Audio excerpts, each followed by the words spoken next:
The dust devils danced across the barren landscape as Maria Yazzie pressed herself against the canyon wall, her heart hammering against her ribs like a trapped bird. The sound of hoofbeats echoed off the red rock formations, growing closer with each passing moment. She clutched the leather pouch containing her grandmother's turquoise necklace, the only thing of value she had left in this world that seemed determined to strip everything away from her people. 3 days had passed since the soldiers came to the reservation with their lists and their cold eyes. 3 days since they'd marked her for removal to the prison camp in Florida, along with the other Apache families who had refused to surrender their children to the government schools. The charge against her was simple: harboring a fugitive. The fugitive was her 12-year-old nephew, Tommy, whose only crime was speaking Apache in the missionary school and refusing to cut his hair. Maria had always known this day might come. The Indian wars were supposed to be over, but the war against their way of life continued with bureaucratic efficiency.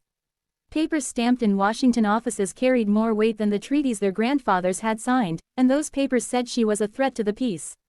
A woman who taught children the old stories, who knew the healing songs, who remembered when the Apache moved freely across these lands, such a woman could not be allowed to remain free. The hoofbeats stopped. Maria held her breath, pressing deeper into the shadow of the overhang. Through a gap in the rocks, she could see the valley below where a lone rider sat motionless on his horse, scanning the terrain. She recognized him immediately: James McKenna, the Irish rancher whose spread bordered the reservation. His weathered face was grim beneath the wide brim of his hat, and his hand rested on the rifle across his saddle. Maria had met McKenna only once before, 2 summers ago when she'd helped deliver his neighbor's baby during a difficult birth. The woman had been hemorrhaging, and the nearest doctor was 2 days' ride away. Maria's grandmother had taught her the ways of healing, the plants that stopped bleeding and eased pain. She'd worked through the night, singing the old song softly while the woman's husband paced outside. When dawn broke, both mother and child were alive and strong. McKenna had been there that morning, having ridden over to help with the ranch work while his neighbor stayed with his wife. He'd watched Maria pack her healing herbs, his blue eyes curious rather than hostile. "You saved them both," he'd said simply, and she'd nodded, understanding that some truths needed no explanation. Now, as she watched him search the canyon, Maria wondered if he remembered that night. More importantly, she wondered whose side he was on. The bounty on her head was substantial: $50, more than most ranchers made in 2 months. $50 for the Apache woman who corrupted children with heathen stories and defied the government's civilizing mission. McKenna's horse shifted restlessly, and she saw him remove his hat, running a hand through his graying hair. Then he did something that made Maria's breath catch in her throat. He cupped his hands around his mouth and called out, his voice echoing off the canyon walls, "Mrs. Yazzie, I know you're up there somewhere. We need to talk." The words hung in the air like smoke. Maria closed her eyes, weighing her options. She could remain hidden, wait for him to leave, and continue running until the soldiers caught her or she died of thirst in the desert. Or she could trust the man who had witnessed her save a life, who had seen her as a healer rather than a savage. Slowly, carefully, she emerged from her hiding place and picked her way down the rocky slope. McKenna watched her approach without moving, his hands visible and empty.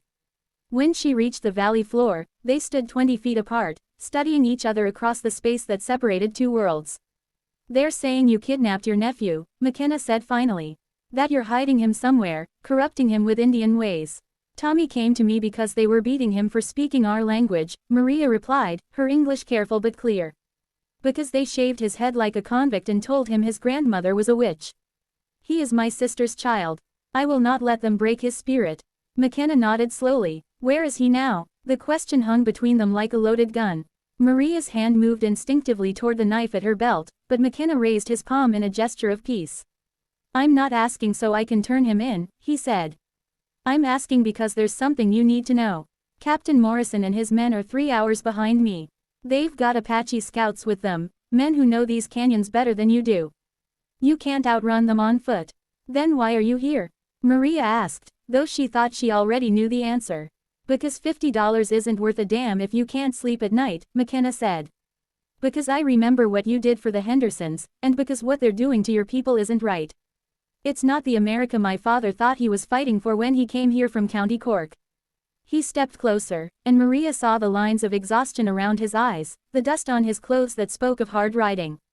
"I've got a plan, but it means trusting me completely. Can you do that?" Maria studied his face, searching for deception and finding none. In her grandmother's stories, there were spirits that could take human form, beings that appeared at crucial moments to test a person's judgment. Perhaps McKenna was such a spirit. Perhaps this was her test. "What do you want me to do?" she asked. "First, tell me where the boy is." "He's with my cousin's family, 2 days north in the high country. They're moving toward the Mexican border." McKenna shook his head. "Morrison knows about the border routes. He's got men stationed at every crossing. Your cousin won't make it." He paused, seeming to weigh his words carefully. "But there's another way. My ranch sits right on the old cattle trail that leads to Colorado Territory. If we can get Tommy there, I've got friends who'll see him safely to the Cherokee Nation in Oklahoma. The government's not hunting Cherokee children, yet." "And what of me?" "That's the hard part," McKenna said. "You're going to have to trust me completely. We're going to let Morrison catch you." Maria's hand tightened on her knife handle. "You want me to surrender?" "No, I want you to appear to be captured while actually escaping. It's going to require perfect timing and a lot of luck." He gestured toward the canyon mouth. "In about 2 hours, Morrison's going to come riding through that gap with 8 soldiers and 2 Apache scouts. I'm going to be waiting for them with you as my prisoner, claiming the bounty. While they're distracted by the capture, my ranch hands are going to create a diversion, a stampede of cattle, maybe a barn fire. In the confusion, you slip away and head north to collect Tommy." "Why would you risk this?" "Your ranch, your life, why?" McKenna was quiet for a long moment, staring at the red cliffs that rose around them like the walls of an ancient cathedral. "My father came to this country because he believed it was a place where a man could be free to live according to his conscience. He died believing that. I'd like to think he was right." The next 2 hours passed in tense preparation. McKenna shared his water and hardtack while they went over the plan again and again.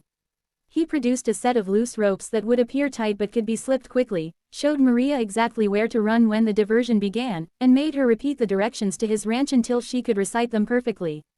When the dust cloud appeared on the horizon, they took their positions. Maria allowed herself to be tied to a scrub oak while McKenna practiced his story one last time. The approaching riders resolved into the blue uniforms she had come to fear, led by Captain Morrison's familiar figure. "McKenna," Morrison called as he rode up. "I should have known we'd find you involved in this somehow." "Just earning an honest dollar, Captain," McKenna replied, patting his saddlebag where the bounty money would go. "Found her hiding in the rocks about a mile back. Wasn't too hard to track. Apaches might know these canyons, but they're not ghosts." Morrison dismounted and walked over to study Maria. His pale eyes held no warmth, no recognition of her humanity. To him, she was simply a problem to be solved, a piece of rebellion to be crushed. "Where's the boy?" he demanded. "I do not know," Maria said, meeting his gaze steadily. "We'll see about that." Morrison turned back to McKenna.